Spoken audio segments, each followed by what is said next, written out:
তাহলে আমার নবী কেমন দেখতে?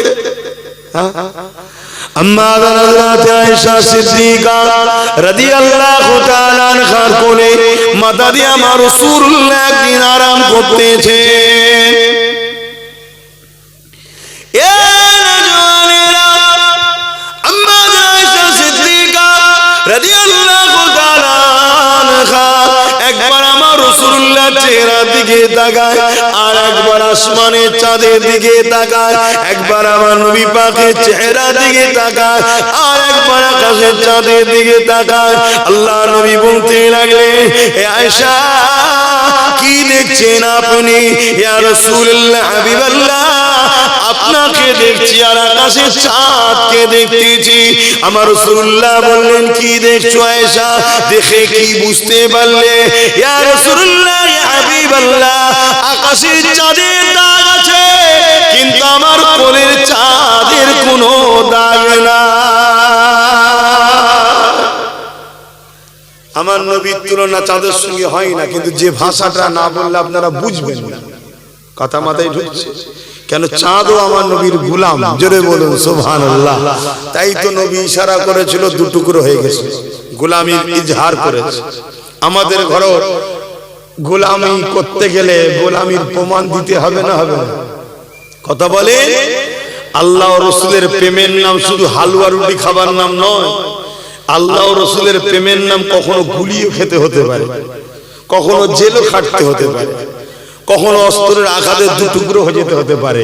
এটাই তো প্রকৃত প্রেমের নাম, যে আমি সব জায়গাতেই আল্লাহ ও রাসূলের পক্ষে থাকবো।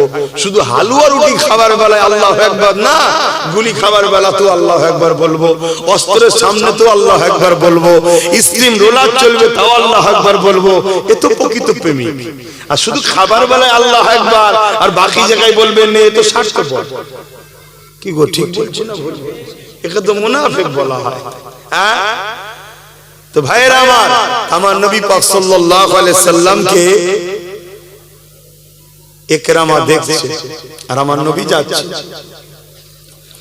আমার নবীর এত শুদ্ধ দেখতেছিলেন, এই বিষয়টা বলতে গিয়ে মদিনার একটা ওয়াকিয়া মনে পড়েছে, আপনাদের বলছি, শুনছেন তো সবাই?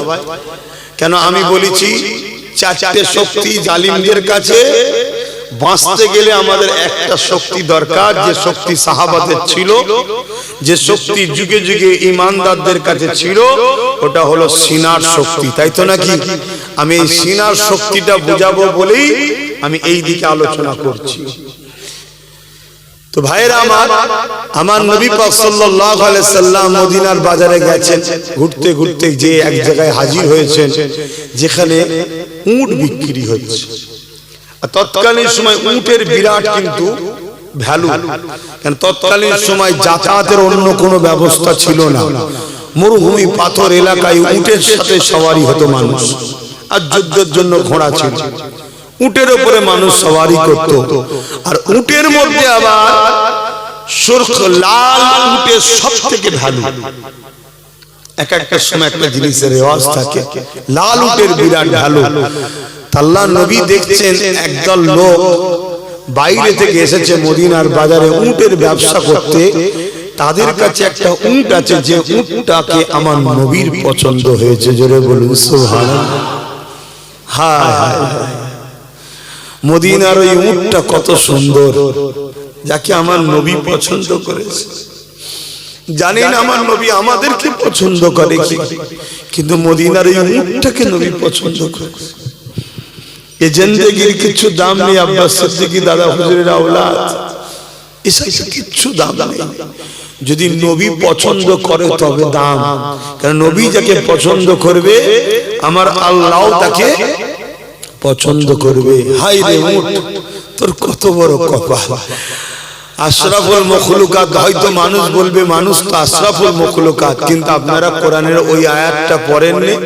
আল্লাহ কোরআনে বলছে উলাইকা বালহুম আদাল, মানুষ হচ্ছে চতুষ্পদ জন্তুর থেকেও নিকৃষ্ট। ওটা পড়েন, শুধু আশরাফুল মখলুকাত বলছেন, নিকৃষ্টও তো মানুষ। আশরাফুল মখলুকাত কে? যাকে নবী পছন্দ করেছে। জোরে বলুন সুবহানাল্লাহ। তখন সে উটের থেকেও দামি, কিন্তু নবী যদি পছন্দ না করে তাহলে সবথেকে নিকৃষ্ট, উটের থেকেও খারাপ। তা মদিনার ওই উটটাকে যখন শুনেছি বা পড়েছি বা বলি, মনে পড়ে হারে তুই কত সৌভাগ্যবান, আমি আশরাফুল মখলুকাত হতে পেরেছি কি এখনো জানি না। আমার নবী পছন্দ করে কি আমি জানি এখনো জানি না, তবে একটু একটু নমুনা পাই। হুজুর তার দরবারে আমায় ডেকেছে, আমার কাছে মেহমান হয়ে আয়, মদিনা শরীফ আমায় নিয়ে গেছে আমার নবী, তার দরবারে হাজিরি করিয়েছে। আল্লাহ মক্কায় কার ঘরের কাছে নিয়ে গেছে, আয় আমার ঘর দেখবি আয়। এ থেকে একটু একটু নমুনা পাওয়া যায়, কিন্তু তারপরও যেভাবে উটটা পেয়েছিল ওভাবে তো পেলাম না। উটটাকে আমার রাসূলের পছন্দ হলো, জোরে বলুন সুবহানাল্লাহ।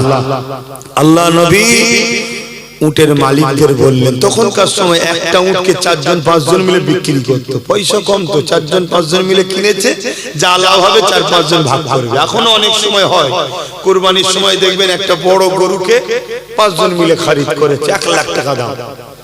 কথা বুঝেছে, 5 কুড়ি সব 20,000 করে দিয়েছে, বিক্রি হলো 1.5 লাখ টাকা। বুঝাবার জন্য বলছি, কুরবানির সময় মানুষ সুন্দর দেখে, পয়সা দেখে না, ওই সুযোগে ধরেন একটু ইনকাম হয়ে যায়, 1.5 লাখ টাকা দাম। তাহলে কি হবে, সবাই 10,000 টাকা করে লাভ পেয়ে গেল, 5 জন মিলে ব্যবসা করছে। আল্লাহ নবী বললেন, এই উটটা কি আমাকে দেয়া যাবে? একটা দামের কথাও হলো, সবাই বলল হ্যাঁ দেব। আল্লাহ নবী বললেন, পয়সা কিন্তু আমার কাছে এখন নাই। আমি পয়সা বললাম কেন, এই ভাষাটা আপনারা বুঝবেন। তখনকার সময় স্বর্ণ মুদ্রা চলতো, কথা বুঝে আসছে, ওটা বললে অনেকে বুঝতে নাও পারে, পয়সাটা চট করে বুঝিয়ে যাবে। তো পয়সা আমার কাছে এখন নাই, আমি কিন্তু ঘরে গিয়ে পাঠিয়ে দেব। সবাই বলছে হ্যাঁ আপনি নিয়ে যান, আপনি নিয়ে যান। দড়ি আমার নবীর হাতে দিয়েছে, নবী দড়ি নিয়ে চলে যাচ্ছে, সবাই আমার নবীর দিকে তাকিয়ে আছে, জোরে বলুন সুবহানাল্লাহ। তাদের মধ্যে থেকে হুজুর যখন চলে গেছে, এবারে চোখের আড়ালে হয়ে গেছে, তখন বলছে হারা উটটা যে দিলি তুই ওনাকে চিনিস তো? ও বলছে না তো। তুই? বলছে আমি জানি না তো। তুই? না তুই। 5 জনে একে অপরের কথা হচ্ছে। আরে যখন চিনি না দিলি কি করে? আমি মনে করি তুই চিনিস, এ বলছে তুই চিনিস, তা জানিস না যখন উটটা দিলি কি করে?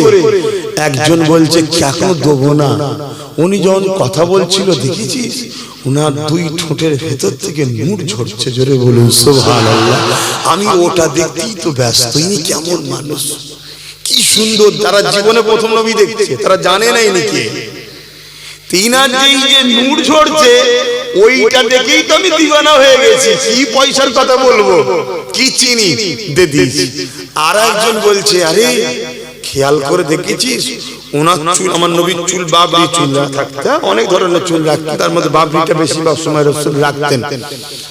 আমার নবী পাশে এই বাবরি চুল হাওয়া লেগে উড়ছিল, তো যখন উড়ছে ওরা বলছে হুজুরের চুলের, উনি যে ওই ব্যক্তিটা যে ওনার চুলের থেকে আলো ছটাক ওই পাহাড়ে গিয়ে যেমন কোন জিনিস এটা রেখা পড়ে না, এরকম রেখা পড়ছে, ওটা দেখতেই আমি ব্যস্ত ছিলাম, জোরে বলুন সুবহানাল্লাহ।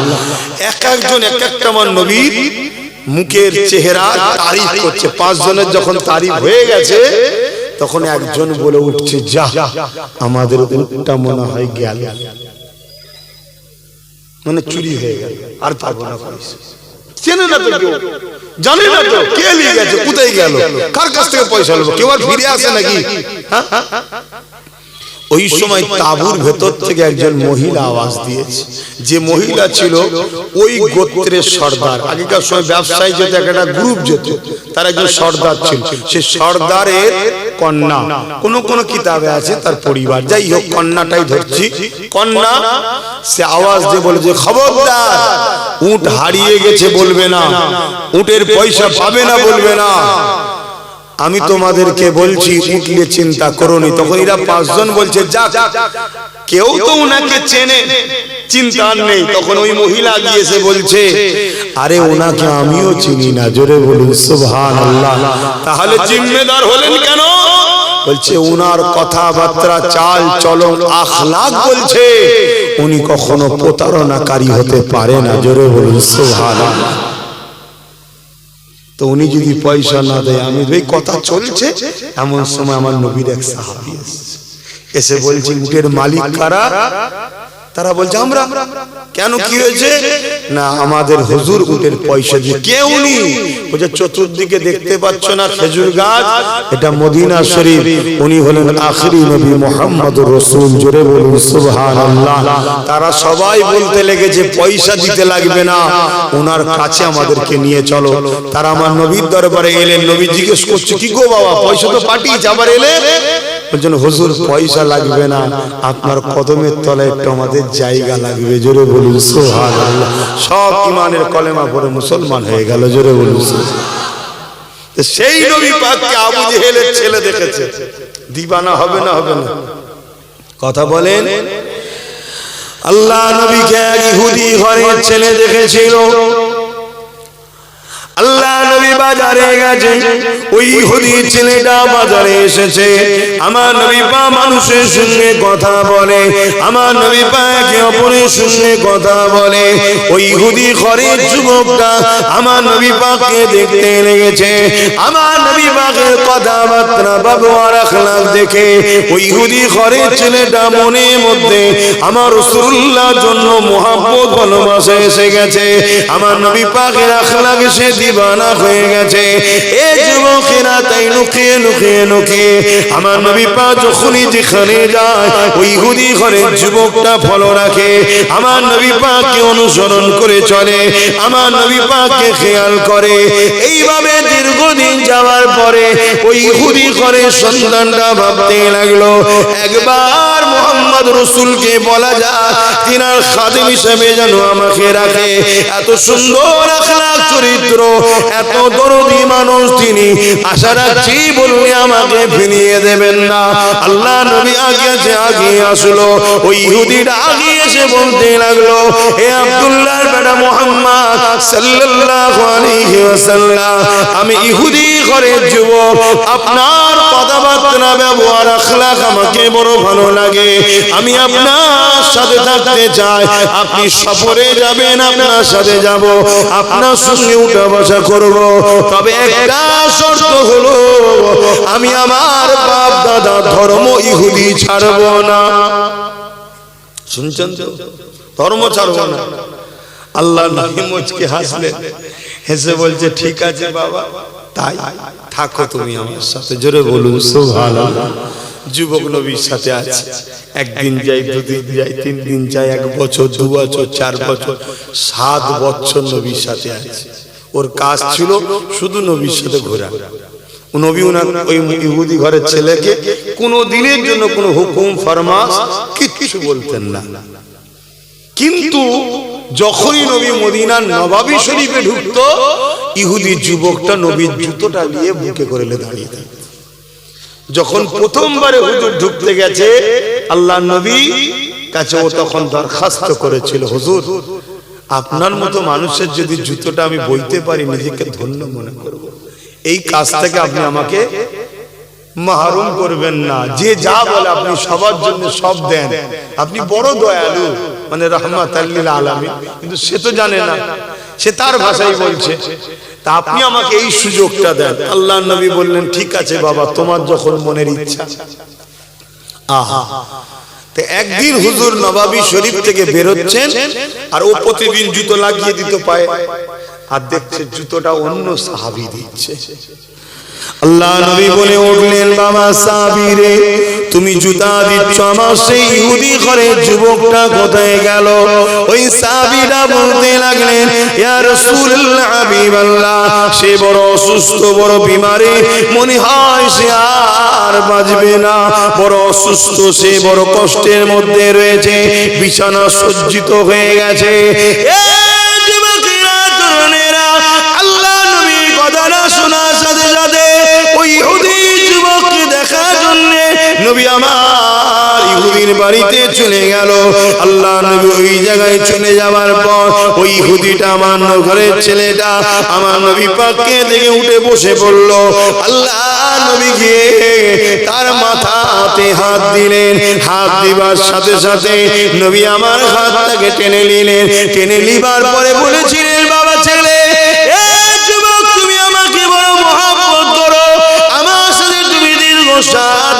শুনেছো বাবা, বলতে পারবে তোমাকে আমি কোনো দিনের জন্য কোনো ফরমাস, কোনো কাজ, কোনো কথা বলেছি যেটা করো?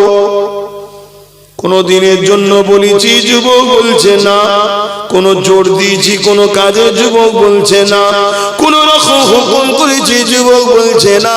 তবে বাবা ছেলে, তুমি আমাকে বড় ভালোবাসো, আমি রাসূলুল্লাহ তোমাকেও ভালোবেসেছি।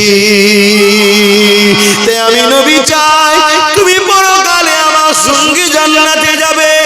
তবে বাবা আল্লাহর নিজাম তো পাল্টানো যাবে না বাবা। আমি রাসূলুল্লাহ বলি, আজকে দিনে তুমি একটা কথা শুধু দিল থেকে একবার বলে দাও, আমি নবী জামিনদার হয়ে যাচ্ছি, কবর থেকে নিয়ে জান্নাত পর্যন্ত নিয়ে যাওয়ার জন্য আমি রাসূলুল্লাহ তোমার দায়িত্ব নিয়ে নিলাম। কি কথা বলতে হবে? একবার দিল থেকে বলো, লা ইলাহা ইল্লাল্লাহ মুহাম্মাদুর রাসূলুল্লাহ। আল্লাহ ছাড়া কোনো ইলাহা নাই, আমি মুহাম্মদ আল্লাহর প্রেরিত রাসূল। এটাকে তুমি মেনে নাও। ইহুদি যুবকটা আমার নবীকে একবার দেখে আর বাপের মুখের দিকে তাকায়। কেন? বাপ ছিল তৎকালীন সময় ইহুদি ধর্মের একজন বড় আলেম পণ্ডিত মানুষ ছিল। তাই বাপের মুখের দিকে তাকাতে লেগেছে, আব্বা কি বলবে? ওই সময় বাপ বলতে লেগেছে, এ বাবা ছেলে, বাপের মুখের দিকে কি তাকাচ্ছি? জিনার মোহাম্মদের 7 বছর কাটিয়ে দিয়েছি, তিনি যা বলছে জলদি করে পড়েলে, কেননা আমি আমার ইলম দ্বারা দেখতে লেগেছি ইনি হলেন আখিরি নবী মুহাম্মদ সাল্লাল্লাহু আলাইহি ওয়াসাল্লাম। ছেলেটা কলেমা পড়তে লেগেছে, লা ইলাহা ইল্লাল্লাহু মুহাম্মাদুর রাসূলুল্লাহ সাল্লাল্লাহু আলাইহি ওয়াসাল্লাম। সঙ্গে সঙ্গে ইন্তেকাল হয়ে গেল। ইন্না লিল্লাহি ওয়া ইন্না ইলাইহি রাজিউন। আল্লাহ নবী সাহাবাদের বললেন, গোসল দাও, আমি নবী এই ছেলেটার জানাজা পড়ব। জোরে বলুন সুবহানাল্লাহ। নবী ইমামতি করলেন, জানাজা পড়লেন। হাই রে কপাল! কি কত বড় কপাল বলুন তো, কত বড় কপাল! গৌসুল আজম বড় পীর সাহেবের থেকেও বড় কপাল, খাজা গরিবের নওয়াজের থেকেও বড় কপাল, মুজাদ্দিদ জামান দাদা হুজুরের থেকেও বড় কপাল। কেন? ওই যুবক আর সাধারণ যুবক নাই, এখন তিনি সাহাবী হয়ে গেছে। জোরে বলুন সুবহানাল্লাহ। আর সাহাবীদের সম্মান কত? নবীদের পরে। শুনছেন তো? নবীদের পরে আর সাহাবাদের পরে ওলিয়া উলিয়া গৌস কুতুব সব পরপর তফকা আছে। চিন্তা করে নবীর প্রেম তাকে কোথায় নিয়ে গেল বুঝতে পারছেন? হ্যাঁ, শুধু মরণের শেষ সময়ে একবার নবী বলল, একবার বল। তা তোমাদের দিলে যদি সত্যি নবীর প্রেম থাকে, ঠিক সময় হলেও দেখবেন সব পরিবর্তন হয়ে যাবে। এই ভুল বলছি? সব পরিবর্তন হয়ে যাবে। আর নবীর প্রেম যদি না থাকে, আমি যে বলছিলাম না, জিততে গেলে সিনার পাওয়ার, সিনার পাওয়ারটাই হলো দুটো জিনিস দ্বারা হয়, আল্লাহর ভয়, নবীর প্রেম ও আদব। জোরে বলুন সুবহানাল্লাহ। তাহলে বলুন, সেই নবীকে ইকরাম আর আবু জেহেলের ছেলে দেখছে, দিওয়ানা হবে না? হবে না? আমার এই পয়েন্টটা মনে আছে তো নাকি? অসুবিধা হচ্ছে? আর একটুখানি বলি, 8টায় ছেড়ে দেবো। তারপরে আল্লাহ করে নামাজ পড়বো। নামাজের পর বসিরহাট হুজুরের আওলাদ আসবে ইনশাআল্লাহ, তিনি আলোচনা করবেন। তাই তো আছে তো? এই কমিটির ছেলেরা কোথায়? কারা জলসা আছে? তো আসবে তো? কথা হয়েছে? আসবে ইনশাআল্লাহ। কেন আমি নিজে থেকে বলে দিলে তো হবে না, কমিটিকে একটু শুনতে হবে। কেন কখনো কখনো অসুবিধা হয়, হয়তো বলে দিতে পারে যে বাবু আমি যেতে পারছি না, আমি প্রচার করে যাচ্ছি, কথা খারাপ হয়ে যাবে না? ওই জন্য একটু কমিটিকে জিজ্ঞেস করে নিতে হয়। ভাইরা, নওজোয়ান তরুণেরা, এ নবী পাকের প্রেমিকেরা, আবু জেহেলের ছেলে ইকরামা যখন আমার নবী পাককে দেখতে পেল, আর দূরে থাকতে পারল না। সম্পর্ক কিন্তু পাড়ার দিক দিয়ে ভাই ভাই হয়, কথা বুঝে আসছে না? এ নওজোয়ানেরা ছুটে এসে আল্লাহ নবীকে বুক বুকে জড়িয়ে ধরলো ইকরামা। আবু জেহেলের ছেলে জড়িয়ে ধরেছে, কিন্তু কলেমা তখনো পড়েনি, ঈমান তখনো আনেনি। এই খবরটা আবু জেহেলের কাছে চলে গেল। এ আমার সরদার, তুমি আইন করেছো মুহাম্মদ রাসূলের কাছে যে যাবে তার জন্য মৃত্যুদণ্ড। আবু জেহেল বলল, হ্যাঁ আমি আইন করেছি, আর আমার আইনকে পাল্টাবে কে? আমার হাতে রাজ ক্ষমতা, আমি পাওয়ারে রয়েছি। এই যুবকেরা ওই সময় বলতে লাগলো, এই আইন কি সবার জন্য না বিশেষ বিশেষ লোকের জন্য হবে? আবু জেহেল বলতে লাগলো, না সবার জন্য। মক্কার যদি অন্য কোন সরদারও হয়, আমার নবীর কাছে যে যাবে তাকে মৃত্যুদণ্ড দেওয়া হবে। ওই সময় যারা দেখেছিল ইকরামা আমার রাসূলুল্লাহকে জড়িয়ে ধরেছে, তারা বলতে লাগলো, আবু জেহেল তোমার ছেলে মুহাম্মদ রাসূলুল্লাহকে জড়িয়ে ধরেছে, এবারে বলো তার জন্য কি শাস্তি আছে? যা আবু জেহেলের একটা খসলত দেখেছি, ভালো বলবো না, দেখলাম আজকের আবু জেহেলদের থেকে একটু হলেও ঠিক আছে। শুনছেন তো নাকি? কি করেছিল আবু জেহেল? ছেলেকে ডেকে যায়, শুনছি নাকি এই ব্যাপার? বলছে হ্যাঁ বাবা। আরে আমি বুঝতেই পারলাম না, হুজুরকে দেখার পরে কেমন যেন একটা হৃদয় ওনার জন্য ভাব ভালোবাসা এসে গেল, আমি গিয়ে ওনায় জড়িয়ে ধরে ফেললাম। আবু জেহেল বলছে কিচ্ছু করার নেই, আমাকে লোক আর মানবে না যদি আইন ফাইসাল্লা না দিই। তুমি আমার ছেলে তো কি হয়েছে, যাও মৃত্যুদণ্ড ঘোষণা করলাম। আর আজকের জালিমরা কি করে? নিজের দলের লোক যাই করুক, যদি রেপও করে দেয় কোটি কোটি টাকা খরচ করে উকিল লাগিয়ে তাকে ছাড়াবে, কিন্তু জালিমের বিরুদ্ধে বিচার। এ থেকে আবু জেহেল একটু হলেও ভালো ছিল। নাউজুবিল্লাহ, ভালো বলা ঠিক নয়, তারপরে এদের থেকে ভালো বলতে চাইছি। এখানে কি ভাষা উচ্চারণ করলে বুঝবেন আমি তো বুঝতে পারছি না। কথা বুঝে আসছে? দুই মন্দর মধ্যে তুলনামূলক কথা বুঝে। অথচ কিন্তু এরা আবু জেহেলের শিষ্য, কিন্তু এখন এরা আবু জেহেলকেও ভাট্টাক করতে। কথা বুঝে আসছে? যেমন ফেরাউন আর শয়তানের একদিন আলোচনা হচ্ছে, বিশাল আলোচনা হতে হতে হঠাৎ দুই শয়তানে ঝগড়া লেগে গেছে। ফেরাউন এক শয়তান আর ইবলিস আর এক মেন শয়তান। ফেরাউন কিন্তু ইবলিসের শিষ্য। ফেরাউনকে ফেরাউন বানিয়েছে কে? ইবলিসই তো বানিয়েছে। কিন্তু ঝগড়া হতে হতে এমন জায়গায় পৌঁছে গেছে, ইবলিস দাঁড়িয়ে গিয়ে রেগে বলছে, এই ফেরাউন শোন, তুই আমার থেকেও বড় শয়তান। বলছে কি করে বললে? বলছে দেখ, তুই কে আমি আমার শিষ্য বানিয়েছি, কিন্তু তুই শিষ্য এখন নেই, তুই আমার গুরু হয়ে গেছিস। কি জন্যে? আমি যত বড়ই শয়তান হই না কেন, খোদা দাবি করার সাহস পাইনি, তুই এত বড় শয়তান নিজেকে খোদা বলেছিস। কথা বুঝে আসছে? তা ফেরাউন ইবলিসেরই চালা, কিন্তু শয়তানের দিকে ইবলিসকেও টপকে গেছে। তা আজকে যেসব জালিমগুলো রয়েছে, এরা সব আবু জেহেলেরই চালা, কিন্তু শয়তানের দিক দিয়ে আবু জেহেলকেও টপকে যাচ্ছে। ইকরামাকে আবু জেহেল আইন ঘোষণা করলো মৃত্যুদণ্ড। কিভাবে মৃত্যুদণ্ড দেওয়া হবে? যত ছেলে হয়তো লোক সমাজে কতল করলে, সর্দারের ছেলে কতল হচ্ছে, একটা সর্দারের মনে হচ্ছে মাথাটা হ্যাট হয়ে যাবে। এক কাজ করো, একে জঙ্গল খোঁজো, জঙ্গল খুঁজে ওই জঙ্গলে নিয়ে যে হাতে পায়ে দড়ি বেঁধে রেখে দাও, যাতে করে হিংস্র পশুরে একে ছিঁড়ে ছিঁড়ে খায়। বাপ ছেলেকে ফতোয়া দিচ্ছে, কি জন্যে? নবীকে জড়িয়ে ধরেছে, কলমা পড়ে নেই, আল্লাহ মানে নেই, মুহাম্মদ রাসূলকেও মানে নেই, শুধু চুম্বক যেমন টেনে নেয়, হুজুরের প্রেমে ওকে টেনে নিয়েছে, যে ধরে ফেলেছে। শুনছেন? আজকেও যেমন সমাজে এমন বাপ আছে, তার ছেলে মদখোরের সঙ্গে মিশলে নিষেধ করে না, চোরের সঙ্গে মিশলে নিষেধ করে না, দুর্নীতিবাজদের সঙ্গে মিশলে নিষেধ করে না, ঘুষখোর অত্যাচারী শাসক প্রতারণাকারীদের সঙ্গে মিশলেও নিষেধ করে না। আমি নবীর গোলাম, আমার সাথে মিশলে নিষেধ করে, আব্বাসের সঙ্গে যাবি না। এমনও বাপ সমাজে আছে না? না। আচ্ছা, আপনাকে আবু জেহেল বলবো না, আল্লাহর কাছে দোয়া আছে আপনি হিদায়েত হন, বলুন আমিন। তো ভাইয়ের আমার, কিন্তু খসলত ওই দিকেই যাচ্ছে। সে আমার নবীকে জড়িয়ে ধরেছে, তার জন্য শাস্তি। আমার উপরে রাগ কেন? আমার উপরে রাগের পেছনে একটাই কারণ, আমি নবীর পক্ষে কথা বলি তাই, এবং হক কথা কোনো খুলে খুলে বলে দিই। কারো ডায়ে বায়ে মুখ দেখি না, এজন্যই তো রাগ লাগে না অন্য কিছু। কারো ঝেড়ে নিচ্ছি নাকি ভাই?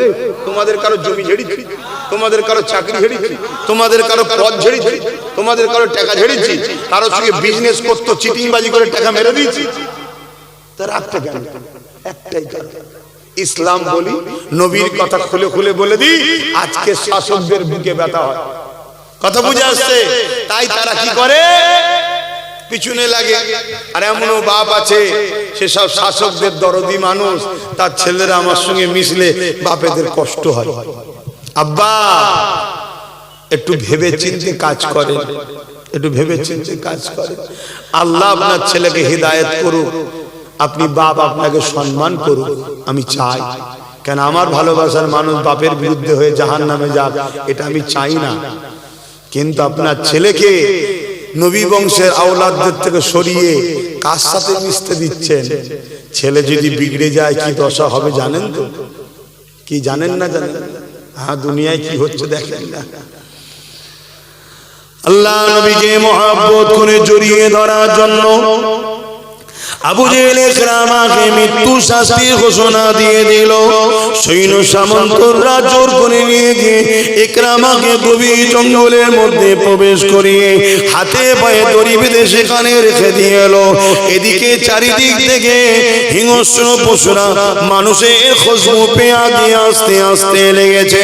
কিন্তু যেই আসে ইকরামার থেকে দূরে গিয়ে গোল করে ঘিরে ইকরামার মুখের দিকে তাকিয়ে বসে, কেউ হামলা করছে না।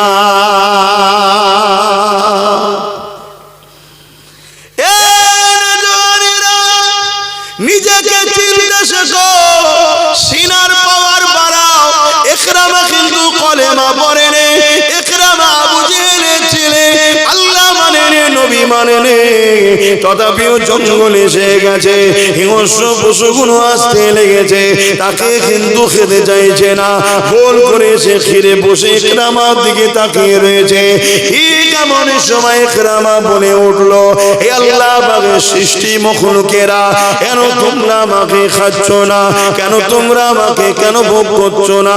এই জঙ্গলের পশুরা হিংস্র পশুরা কেন তোমরা আমাকে খাচ্ছ না? এই জন্যে কি জন্যে খেতে লাগছো না? ওই সময় ইকরামার কথাতে আল্লাহ তো তিনি যিনি সর্বশক্তিমান, ওই পশুদের মধ্যে থেকে একটা পশু বড় বাঘ ছিল, সে আগে এসে ভিড় টেনে টেনে ইকরামার সামনে আগিয়ে এসে বলতে লেগেছে, ইকরামা রে, মানুষকে তো খেতে আমাদের বড় ভালো লাগে, মানুষের বস্তু তো আমাদের জন্য খাওয়া চলে, কিন্তু তোমাকে খেতে পারবো না, কেননা তোমার শরীর থেকে আল্লাহ নবীর খুশবু বাহির হচ্ছে। আরো জোরে বলুন সুবহান।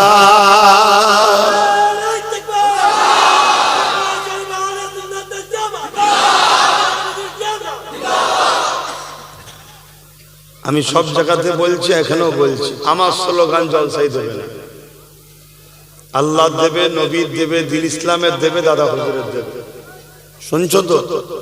কেন এখন বিরাট সব স্লোগান লিবার জন্য সব পাগলা হয়ে যাচ্ছে। আমি না ওই লোভে পড়ে যাই, দরকার নেই বাবা। কথা বুঝেছে?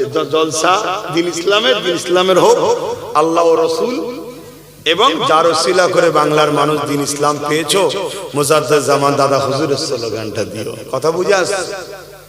বাকি অন্যের বেলায় কি বলবেন না বলবেন সেটা আলাদা কথা, আমার বিষয়টা শুধু বলছি। আমি যখন হজ করবো, এটা আমি বলার অধিকার আছে না? না, হ্যাঁ, আমি আমার অফারটা দিচ্ছি। আবার কেউ এসে কিছু বলতে পারে, তুই বাবা দিন রাত আমার নাম বলবি, সেটা তার সাথে আপনার ব্যাপার। আমি এই বীজখানে কেন ঘুরতে যাবো? ঠিক না? আমি কেন ঘুরতে যাবো? যার যাকে ভালো লাগবে তাকে থাকবে। খোলাখুলি কথা, ঝগড়া টগড়া করার আর সময় নেই। কথা বুঝছেন না? ওইদিকে দিন রাত সব ট্রেনিং হচ্ছে, তোমাকে আমাকে জবাই করবে বলে, আর এখন নিজেরা ঝগড়া করার আর সময় আছে? তবে হ্যাঁ, নবীর বিরুদ্ধে যে হবে, যত বিপদেই থাকি না কেন, তাকে ছেড়ে দেবে। কেন? নবীর দুশমনকে ছেড়ে দিলেই তো আল্লাহ সাহায্য পাওয়া যাবে না। কেন? নবীর বিরুদ্ধে কথা হবে, চুপ থাকলে ঈমান থাকে না। শুনছেন তো নাকি? প্রতিবাদ করতে হবে। এবার প্রতিবাদের ধরন আছে। আমরা উলামা, আমাদেরকে মুখ দিয়ে প্রতিবাদ করতে হবে, আমাদেরকে হাত হাত তুললে হবে না। হাত তুলবে কারা? যারা শাসক ক্ষমতায় আছে। কিন্তু যারা ক্ষমতা আছে তারাই তো ইসলামের বড় দুশমন। কথা বুঝে আসে? এটা আমাদের কপাল। সব 2 নম্বর গুণকে আমরা সব সাপোর্ট করে করে ক্ষমতায় এনেছি, আমাদের হয়ে কথা বলার কেউ নেই। এটা আমাদের কপাল। আর আপনারা আম মানুষ, আপনাদের জন্য কি করণীয়? আপনাদের জন্য করণীয় হলো নবীর বিরুদ্ধে যে কথা বলবে তাকে অন্তর থেকে ঘৃণা করে সালাম কালাম আর নাই, টোটাল একদম কাফের বলে তার থেকে সরে যাওয়া। শুনছেন তো নাকি?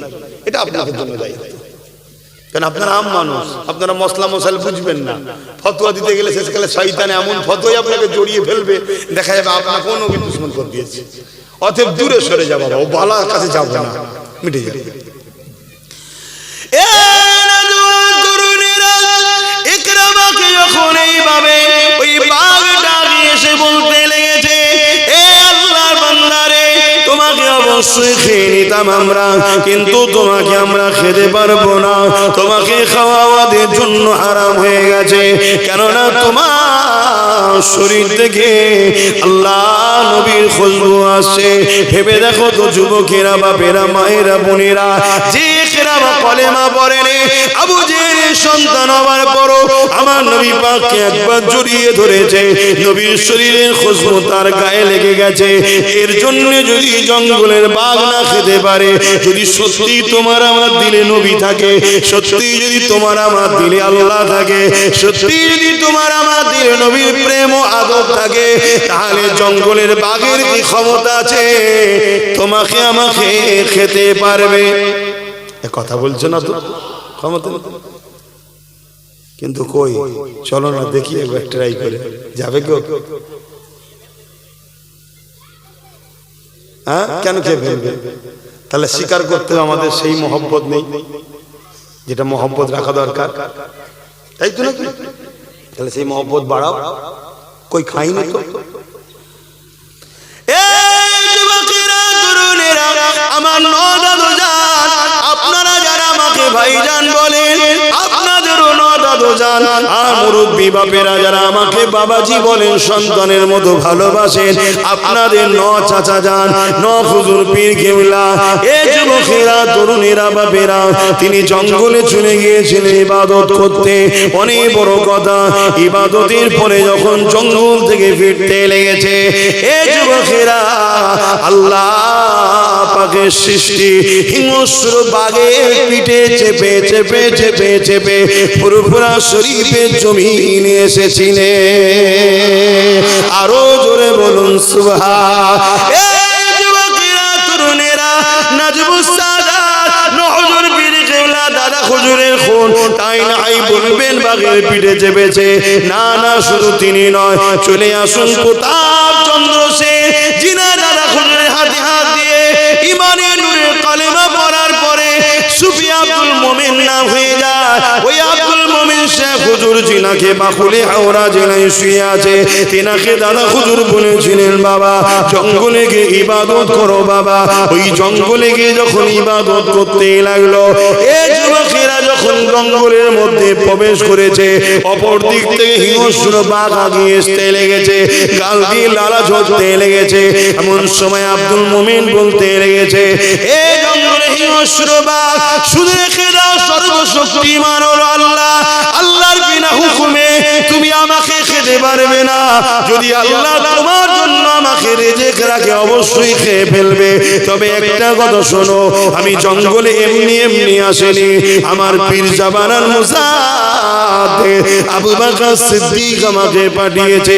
এই কথাটা শোনার সাথে সাথে সুফি আব্দুল মোমিন সাহেবের কিতাব পড়ে দেখো, ওই বাঘটা পোষা বিড়ালের নাই, আব্দুল মোমিন সাহেব হুজুরের কাছে এসে গায়ে গা ঘুষতে লেগেছে।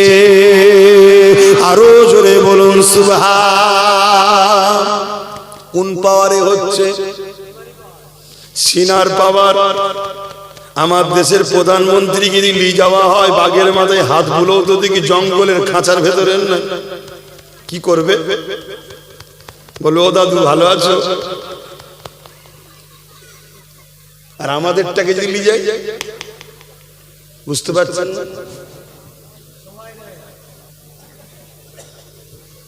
বলে তোর মতো ধান্দাবাজ দুটো থাকেন পৃথিবীতে, তুই যে কি চালা, কিভাবে মোল্লা মলি সাহেবগুলোকে টুপি পরিয়েছিস, হ্যাঁ হুজুরদের ঘরেও কাচের করে নিয়েছিস, কি বলবে না বলবে না? হ্যাঁ ও পারে না, এ পেরে গেছে, হুজুর টুজুর সব কিনে নিয়েছে, কি ভুল বলছি নাকি? তো বাঘ তো সেটাই বলবে, তোকে একটু ভালো করে দেখি তারপরে খাবো। আর যদি সত্যি কোনো নবীর গোলামকে নিয়ে যাওয়া হয়, সত্যি আব্বাস হতে পেরেছে কি জানি না, যদি সত্যি হতে পারি আমিও চ্যালেঞ্জ দিয়ে বলছি, নবীর গোলাম যে হবে সত্যি, তাকে বাঘ খাবে না, তার কদমের কাছে মাথা রেখে দেবে। জোরে বলুন সুবহানাল্লাহ। 100% তার তো প্রমাণ দিই। আর একটা লেভেল বুঝাতে পারছি, তিনটে কোন রাস্তা নেই, দুটো রাস্তা। যদি তোমার দুনিয়াবি জিন্দেগি কষ্টের হয়, আখিরাতে কল্যাণ। আর যদি দুনিয়াবি জিন্দেগি তোমার শান্তি হয়, আখিরাতে বরবাদ। কিন্তু বিছখানে একটা শর্ত হলো ঈমান। ঈমান নেই, কষ্ট করেছে দুনিয়ায়, ওর কোনো লাভ নেই। বুঝতে পারছেন তো? ঈমান হলো শর্ত। তো যাই হোক, আমি যে কথা বুঝাতে গিয়ে গেলাম, ইকরামা আমার নবী পাককে যেই দেখেছে, আমার নবী পাককে দেখে আর থাকতে পারে না।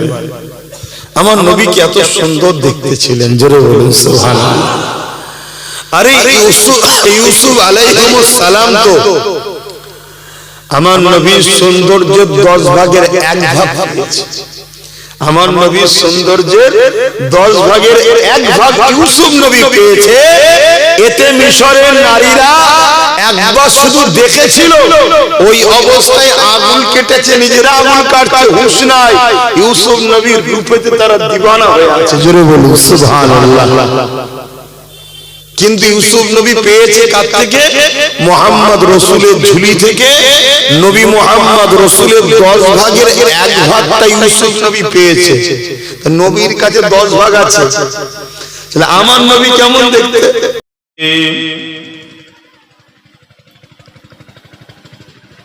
বিসমিল্লাহির রহমানির রহিম।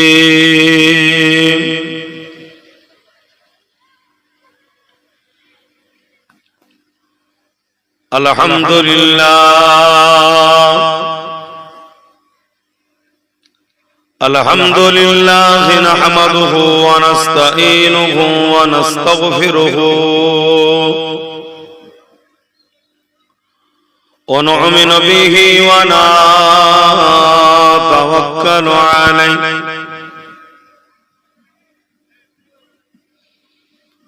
ونعوذ بالله من شرور أنفسنا ومن سيئات أعمالنا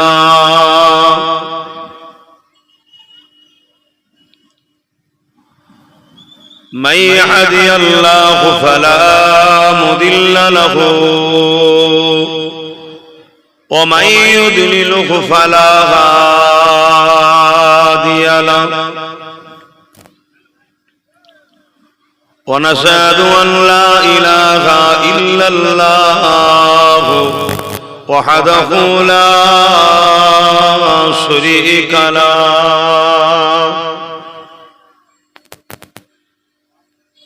ونشهد أن سيدنا وحبيبنا ومولانا محمدا عبده ورسوله أما بعد فيا أيها الحاضرون رحمكم الله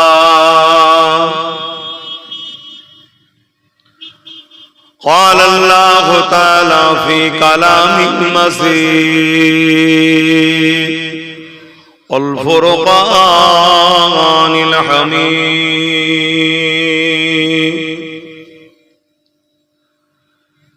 إن الله وملائكته يصلون على النبي يا أيها الذين آمنوا सल्लु अलैहि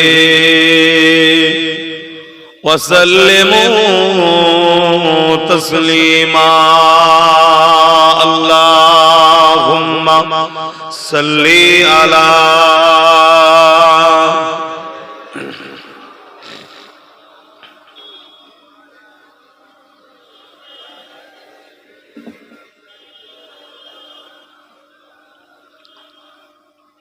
বাপজান আমার প্রচন্ড গরম পড়ছে দিনের বেলা, প্রচন্ড তাপ। এর জন্য আমরা মানুষ জাতি নিজেদেরও কিছুটা ভুল আছে। যেমন আমরা গাছ কাটছি কিন্তু গাছ লাগাচ্ছি না, আবহাওয়ার ভারসাম্য নষ্ট হচ্ছে। তাই প্রত্যেকের সামনে যে বর্ষা আসছে প্রতিজ্ঞা করুন, প্রত্যেকে প্রতি বছর 10টা করে কমসে কম গাছ লাগান। প্রতিটা ব্যক্তি যদি বছরে 10টা করে গাছ লাগায়, আমার ভারতবর্ষের কথা বলছি, 100 কোটি মানুষ যদি প্রতি বছরে 10টা করে গাছ লাগায়, তাহলে 1000 কোটি প্রতি বছরে 10 বছর লাগালে 10,000 কোটি গাছ। ভারতের ভারসাম্য ঠিক হয়ে যাবে, এত গরম কমে যাবে। এবং এই যে আমাদের রোগ হচ্ছে, বিমার হচ্ছে, পরিবেশ দূষণ হয়েছে, হয়তো আপনাদের মাথায় যেতে পারে হুজুর আপনি ওয়াজ করতে এসে কথা বলছেন কেন? এটাও ইসলাম। আমরা ইসলামটাকে তো ভুলভাবে ইউজ করছি। এটাও ইসলাম, পরিবেশকে সুন্দর রাখার নামও ইসলাম। তো যাই হোক, এগুলো করুন। অপরদিকে আবার একদল মানুষ বেরিয়েছে, তারা গাছগুলোকে কেটে কেটে সব বিক্রি করে ফেলেছে।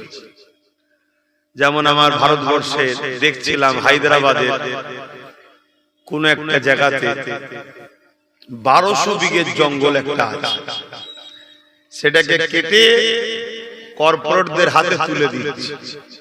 জীব জন্তু পশু পাখি সব মারা যাচ্ছে। এর জন্য আমাদেরও পরিবেশের ভারসাম্য নষ্ট হচ্ছে, গরম বাড়ছে। তো যাকে এগুলো করবেন না, আগামী দিন আরো প্রচন্ড গরম বাড়বে। এসিতে কতক্ষণ থাকবেন আপনি? আপনি ভাববেন এসি লাগিয়ে দেবো, এসিতে কতক্ষণ থাকবেন? আর এসি মানুষের জন্য উপকার দেয় না, ক্ষতি দেয়। প্রয়োজনে হয়তো আমরাও ব্যবহার করি, কিন্তু এটা আমাদের জন্য ভালো না। শরীরকে ভেতর থেকে বড় দুর্বল করে দেয়। দেখছেন না আমার বাপ মুরব্বীদের সব শরীর এখনো কত স্ট্রং, আর আমাদের যুবকরা এখন দুর্বল হয়ে গেছে। একটা পাখাও লাগাই না, একটা গরম তাপ এখনো রয়েছে। তুমিও তো ঘেমে লাল হয়ে গেছে, দেখো তুমি তো কত ঘেমে গেছে। তোমার তো বোঝা দরকার যে ভাই ওয়াজ করবে, ঘামবে, কষ্ট হবে। কথা বলে যারা এমনি দমে লাগে আমাদের। এই মোবাইলে কি করছে ওই ছেলেটা?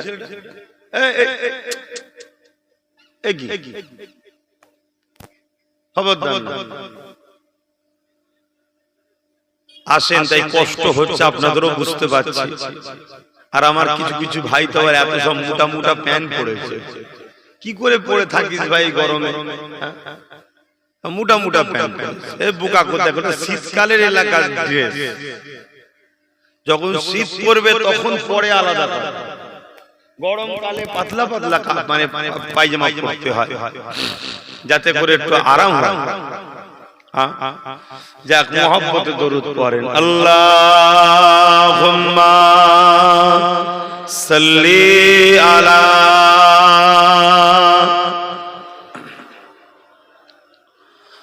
ওয়ালা আলি সাইয়্যিদিনা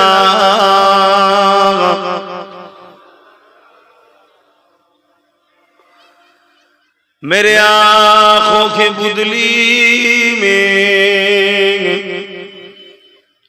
जलवा मोहम्मद का, मेरे दिल के आईने में नक्शा है मोहम्मद का, कोई जन्नत में जाएगा, कोई दोज़ख में पहुंचे, मदीने की तरफ दौड़े दीवाना मोहम्मद का। अल्लाहुम्मा सल्ली अला।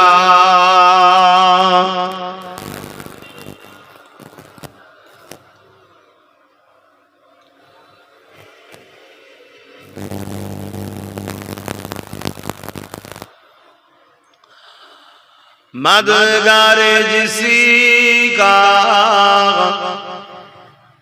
रसूले खुदा हो, उसे और हिम्मत का परवाह